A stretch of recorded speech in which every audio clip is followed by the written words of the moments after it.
hundreds of dead bodies every day coming back on a truck. I was a little kid watching this, and it was no run away from pain. We moved to a small town. I remember being 8 years old. I saw two guys getting hanged. They're kicking on the rope, and I was 8 years old just looking at this. They were opposition group to the government.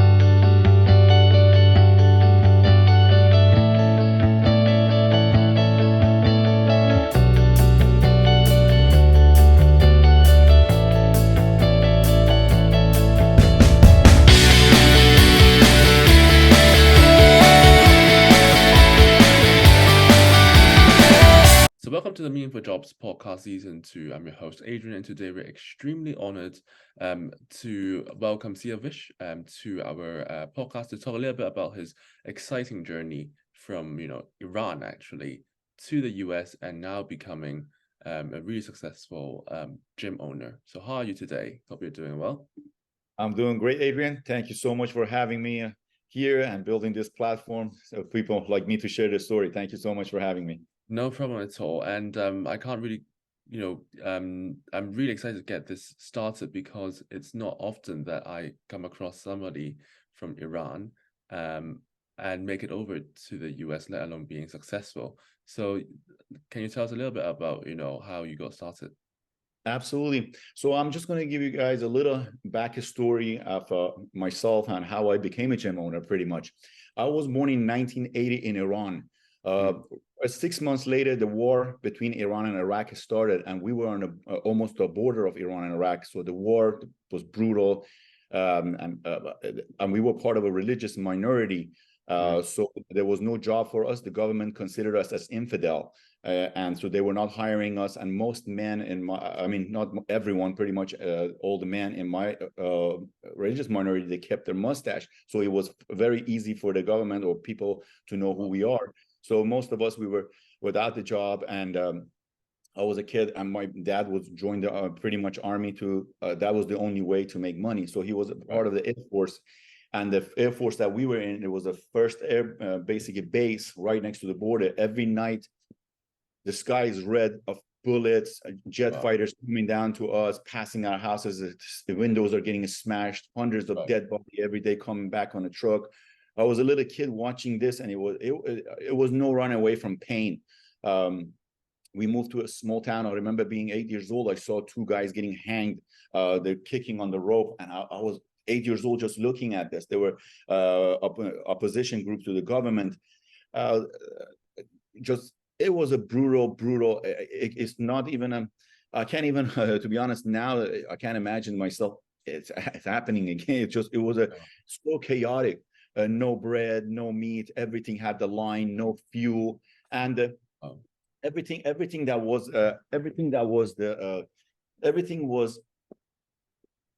it was unpredictable. It was unpredictable life, and we were moving from one town to another town. War ended. The country is all broken, and that's when I started doing. There was nothing in Iran to do. There was only two TV channel, which was all propaganda and. The poverty, it was getting, there was no run away from this pain. There was no running away from this pain. And I'm 8 years old. I started doing Taekwondo classes. My dad put me in Taekwondo classes. I was very dedicated. I was pushing myself. I made it all the way up. I was all the way up to national team. But national team does not choose people like us because, as I said, we were part of a religious minority. So you have to be agreeing with government in order to represent the country. So my national team dream died. One day I was playing soccer in the dirt. I was 16 years old, and my friend, bodybuilding, boxing, and all the American sport were illegal in Iran at the time because they were considered as a American propaganda.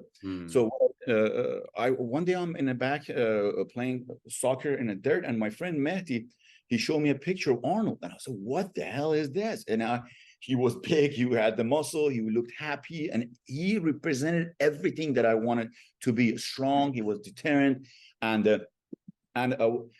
everything that I thought the man should look like and have. it was in him. And I said to myself, I'm going to be him. So I started going to the black market and finding picture of bodybuildings, anything that I could get a hold of. And I was talking to my friends. So there someone would say he's taking one pill. That's why he got big. Someone was telling he wearing a suit. So this pursuit, I got obsessed with it and I started bodybuilding. And as I said, there was no bodybuilding gym. I went to a back of a wrestling gym. There was a one barbell, and that's how we trained. I trained hard. Fast forward, I went to university. Again, at university, they were not allowing us to go to university because we are part of the religious money. So I lied in my application and I didn't tell them. And there was 65 kids in the whole country got chosen to go to the art university. I was one of them. I went to art university. A couple of years. I'm not catching a break. The poverty shows that the difference between me and the other kids, because they were having an art supply and all that stuff. I didn't have any of those. So it was kind of, the dream was dying. And one day we were playing in the backyard, we were playing with the air gun. And I noticed I can't see with my right eye. So my uncle said, hey, take him to the doctor. They took me to the doctor and I had cancer in my eye. They found cancer in my right eye, and in Iran, they couldn't treat it. So they sent me to capital city. All these doctors are coming and they said, you know what, this can be treated in Iran and it's going to leak to your liver. And pretty much that's it. But I didn't want to give up. I didn't want to give up. I said, you know what, whatever it takes, I got to go pursue my dream. Right. My dad gave me $100 and I left Iran illegally. I left Iran illegally. I went through Europe and ended up in England, working in a pizza shop, sleeping in a pizza shop at night, working a restaurant, you name it, all these odd jobs, because we didn't have paperwork in England. They were just kind of a refugee. And in England at the time, people were extremely nasty to like refugees. You know, they were TV every day was talking about refugee coming here, taking their job or whatever. People, they had a really, really bad view toward us. And I told to myself, man, I'll run away from Iran government coming here, you know, to seeking this. And now this people over there, we had a problem with the religion. Now here we have a problem with race. So it was really ugly and it was breaking my spirit, breaking my heart. I stayed there for a few years trying to make, but I was bodybuilding hardcore. I went to this gym called Temple Gym.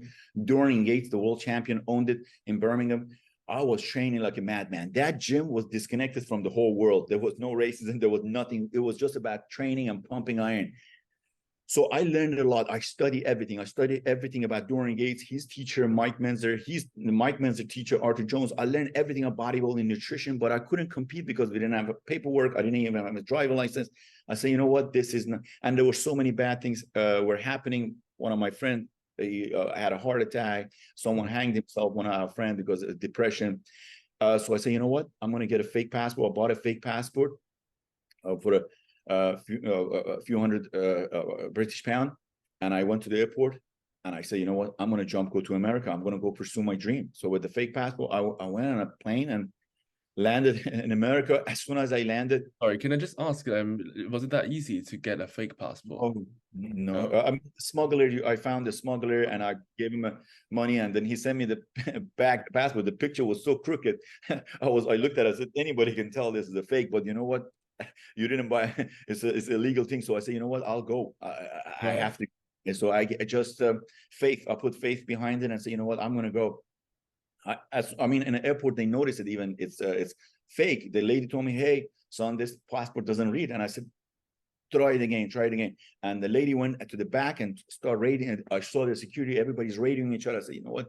There's no going back. I'm going to go through this thing. So as soon as the plane landed in America, the pilot announced everyone remain seated, and the police came in, stormed in, and they put handcuff on me and they pulled me out. And I said, "Okay, come on out, the guy." So they pulled me out because of the fake passport, and I knew a little bit English, and I was a big guy, so they thought I'm a terrorist from Iran. I'm a militant from Iran. So I spent the first year in America in prison, maximum security prison, no sky, nothing, no phone calls. Taking me 6-7 hours a day every day to interview me to make sure that I'm not a bad person or I'm not a terrorist.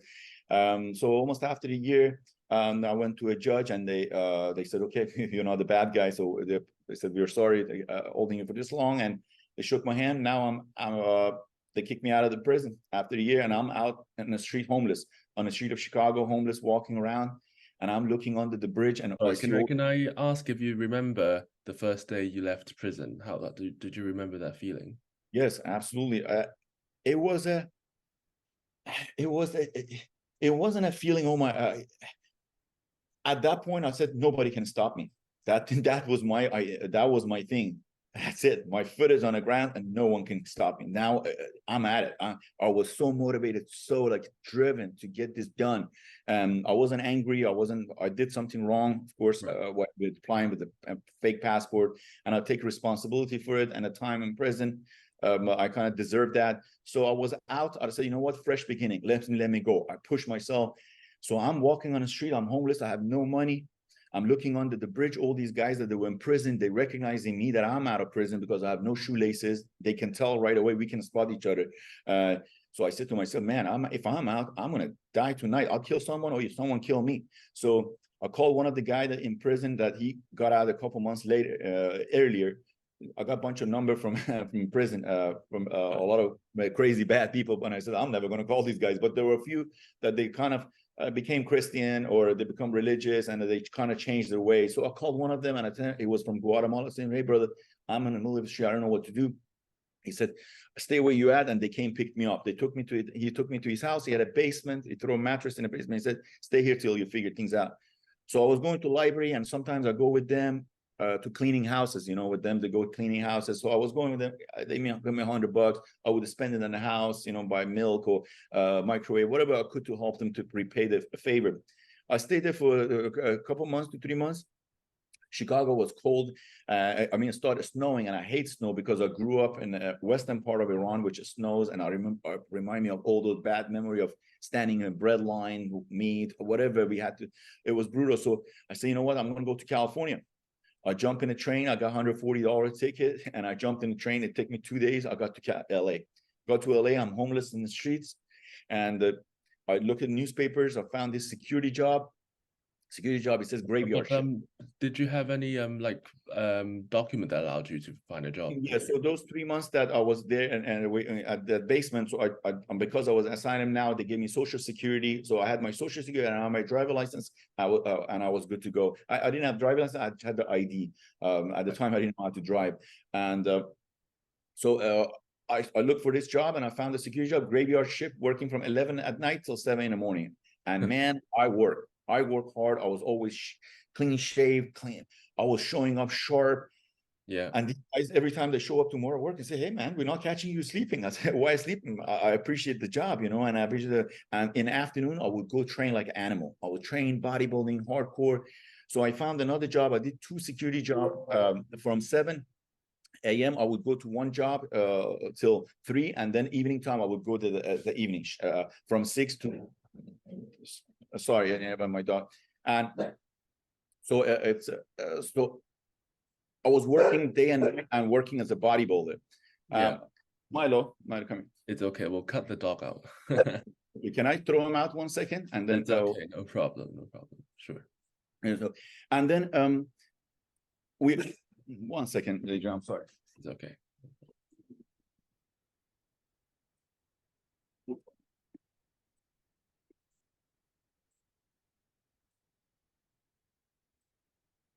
I'm sorry, Adrian. He's always good with them. It's okay. Maybe he's got excited. Yeah.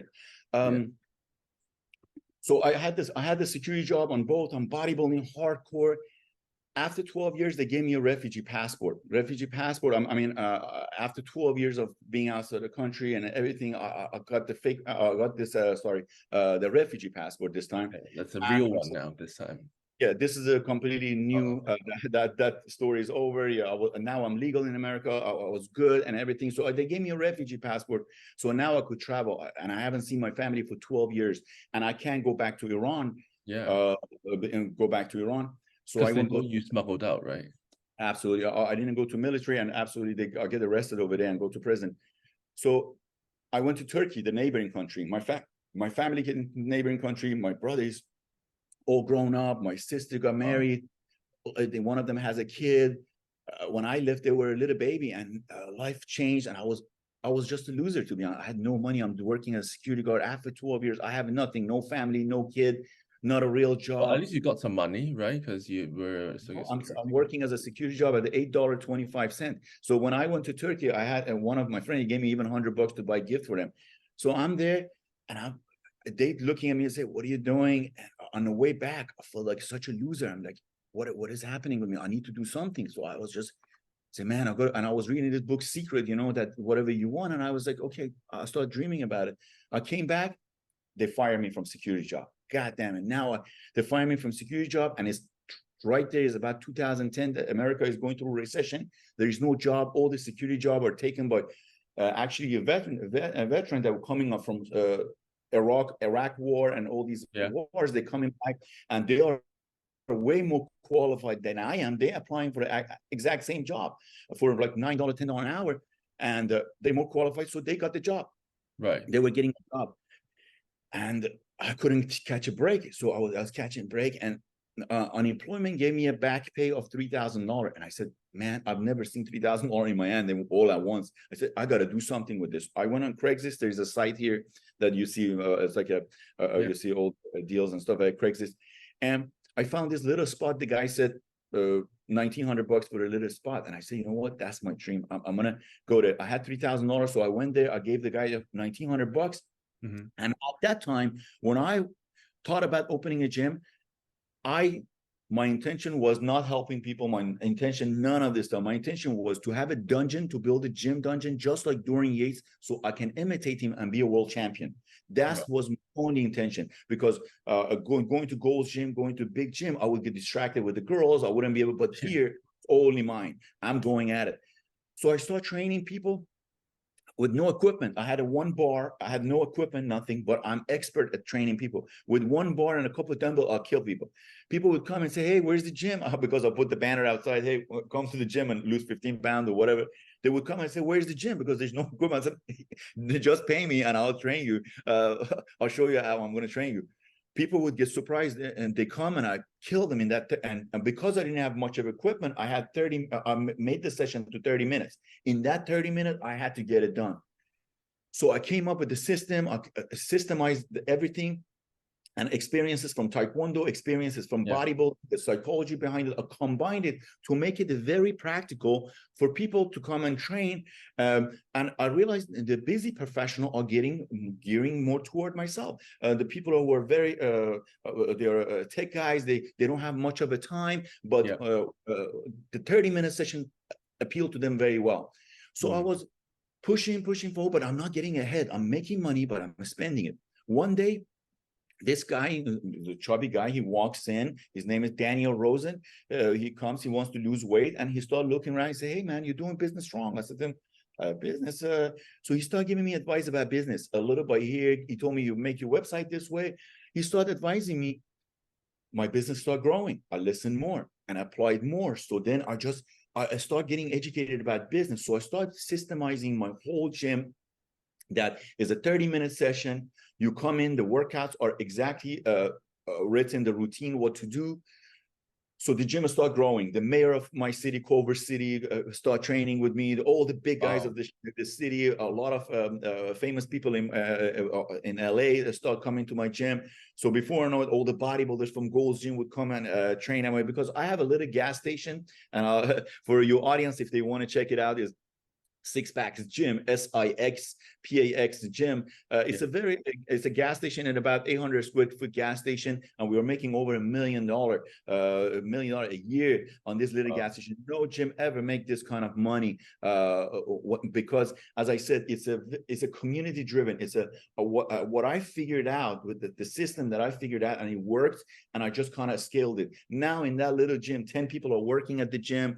The vibe is amazing. I pulled myself out, and now I'm basically gearing toward the license in the gym. And one of the biggest thing, Adrian, I know your podcast is about this, about finding meaning in your job. Meaning in jobs, finding job. So that's the shift happened to me, Adrian. While I was, as I said, the beginning was all about me. It was all about me. I want to be this world champion. Along the way, when I'm helping people, here I am trying to get to 3% body fat, lean. I have a vein in my head. I'm competing. And the people coming to me are regular people. They just want to lose a little weight. And I can do it with my closed eyes. It's such an easy task for me to, because that is easy to get somebody at just a six-pack. They want to be around 10, 12% body fat. My knowledge is way better. So I help them, and I give them a practical diet, very simple diet, 3 meals, couple of snacks, and training routine that I gave them, training twice a week, 30 minutes. That's all you need. the results always amazing. And that I start people to start writing review about me on Yelp, on Google. I'm changing their lives. And I started having an aha moment. I said, well, oh my God, I'm feel the guy losing 880 pounds, another one 90 pounds, the other one 40 pounds. I'm getting this crazy before and after picture of people. And that's when shift started. And I found something bigger than myself. I started enjoying helping people, their joy, their like a praise. Every morning when I go to the gym, people shower me with praise. And here I am, came to America with nothing, with absolutely nothing, no friend, nothing. I remember competing one time at the show. I finished the show at night, 11 o'clock, and I went, there was nobody to celebrate my trophy with, nothing. I had nobody. And here I am now with this big community helping me to my website is done by my clients. All my waivers, everything by lawyers at the gym. My accountant is the guy who trains at my gym. My bookkeeper, every single person in this community has contributed. And last time I competed, it was like about 100 people showing up to the competition and rooting for me. So my life changed, and like SixPax changed completely my life. And I realized it's not only changing people's life, and they come here. Some people are depressed, especially through COVID. A lot of people were at home. The gym become their second home. They come, they mingle, they hang around, and then boom, they go home. They go home. Also, they get motivated by my drive. The more, as a leader of this place, the more I'm pushing, the more I'm focused, the more I'm focusing on myself. I'm not even focusing on them. The more I am focusing on myself, pushing forward, it motivates the people around me. So it's been an amazing ride from that to where I'm at right now. I'm living a dream right now. I have a big house by the beach. I have Congratulations. Bikes, you name it. I have them all. My life is right now, it's amazing. And which is in my next phase is to help even more people to start opening these little small gyms. So what I did was the last 2-3 years, I started writing a book about how basically my story that I shared with you guys in detail, how I started it and I got fascinated with bodybuilding, all the way how I started the gym with no money. And I'm teaching people how to start with minimal equipment in their garage. So this job is extremely rewarding. It's just, you know, the money, of course, they give you the financial freedom because of the system that I've built is not an imitation of most small gym. Unfortunately, they imitate big commercial gym and they go out of business, or they do it basically hustling every single day. When they're doing the small gym, but not mine. The system I figured out, it will definitely give you the financial freedom, but the other part, the rewarding part, is the people, is the community that you deal with. It's just brings so much joy to your life. Because sorry, just before the podcast is ending, because we have limited time, I just want to ask to see how you how you find a balance between helping yourself and helping others, because you mentioned that when you started this gym, it's more about yourself, right? And then it's up to a point you reflect it and you think, oh, I need to also help people through what I do. So how do you strike a balance between this? Well, at the beginning, you're going to find challenges. At the beginning, you find challenges, and you're going to kind of find yourself, but you need to switch hat. You need to kind of, that's the way I kind of give myself a cue. When I'm training, I block the time that is mine, and it's definitely mine. I try not to anybody interfere with it, because if you're not taking care of yourself, you're going to resent others. So I block a time that is always limited. From 11 to 1 is my time. I train, I do whatever I need to do. But the rest of the time, now it's about other people. Now it's about, before I was very self-centered, and when I'm training, I'm self-centered, I pay attention to myself. But when it comes to the other side, now I'm switching hat. I'm going into and I'm going with the mindset, these people need my help. Some people might come with a bad attitude. Some people might come angry. They're not angry at attitude at you. It's life, something happened out there, but they're bringing it to you because they feel safe here. That's why they're bringing it to you. Do not react to it. That's what I train myself. Do not react to it. Listen to them. It's like not only they're growing in muscle, they're growing emotionally as well. So especially fitness journey is tough. You're dieting, you're doing all this stuff. You're frustrated. You don't see the results sometimes that you want. So you're going through this emotional, but me understanding that side of them, it helped me to understand, to put myself in their shoes. So that's kind of how I separate it. I'll always look at it. If anybody walks through those doors, come inside the gym, it needs my help. And that's how I deal with it. So, in terms of people who are maybe struggling to maybe find work, or maybe they have a job but they don't really know what the next step should be, what advice do you have, as an entrepreneur and based on the experience that you've had? Absolutely. If the best thing, in my opinion, for anyone who doesn't have a job, get yourself in shape. And getting in shape is not that hard. Go out for a walk. You get in shape, you take care of yourself, it will give you more opportunity, job interview, the way you represent it, it makes your mind more positive. And write down your goals. What do you want? This is your opportunity to clear what you wanted. You've always jumped from this. And when we lose our job, we panic. We panic with it. No, this time, sit back. Write down what do you want exactly. Take that. You might not find the job that you want for that goal, but it might be a job that takes you a step closer to that goal. So regroup, get all the negative stuff out there. And people are out there saying, oh, there are jobs, but you need to be prepared mentally. And which, in my opinion, the fitness part, go to the gym, do some cardio, lift some weight, and eat better. And definitely eat better, because sometimes people lose their job and they're home. They eat so much bad food and they make you emotional. All those carbs make you go through emotional roller coaster. Pull all those back. This is the best time you're having. This is your break. So put yourself together and go out there and kill it. I'm telling every single one out there, you got it. Just look at my story. I came and when I was coming homeless on a train coming toward LA, there was a lot of other homeless people in that train. But everyone thinking they're homeless, I was thinking I'm a champion. I'm champion coming to America. So it was the way I'm looking at the situation that helped me. So I want people to look at the situation in a different light, to see this is an opportunity. It's not the disaster. It's actually an opportunity for them to switch route and follow their dream. So I guess this is all about the mindset and, how you view things. Absolutely. There's always two sides to, a coin, right? So it depends on your mindset. Absolutely. Either you can, in my opinion, either you can live into the other people's world or your own world. Build the one that you want and live in that world. Why do I want to live in somebody else's world? I build all these bubbles. Some of them are delusion at the time. It's okay. It's okay to be a little bit delusional at the time, to vision all these things that are good thing happening. You driving a nice car, having a nice job, buying out. Yes, at the time doesn't make any sense. But why have bad thoughts when you can have this? You can choose it yourself. And that's what I did. Why should I sit in a corner and think oh my God, I'm from Iran, I'm sad, I'm this and that, nobody cares about me? No, I'll change my mind. I'm here to be a champ. And that's what I'm after. And I'm taking one step at a time. My goal, for example, is to license my gym. And to do that, here I am sitting here and talking to people about myself. So this is one of the steps to that. So one step at a time, I would say to everybody. And one of them is definitely fitness. I would highly recommend that. I recommend that. Well, it's been great talking to you, Siavash, and really fascinating story. In your journey from Iran to the US. I'll make sure to put your link, SixPax Gym, on my episode description, and hope to see you again soon. And all the best. Thank you so much, Adrian. If I can just pitch one last one for people who are interested. The name of my book, if you are interested to purchase it, is called A Small Gym, Big Results, with the S at the end. A Small Gym, Big Results.com. You can go there and purchase the book as well, and that will be a huge support to me as well. And thank you so much, Adrian, for having me here. Thank you so much. Thank you.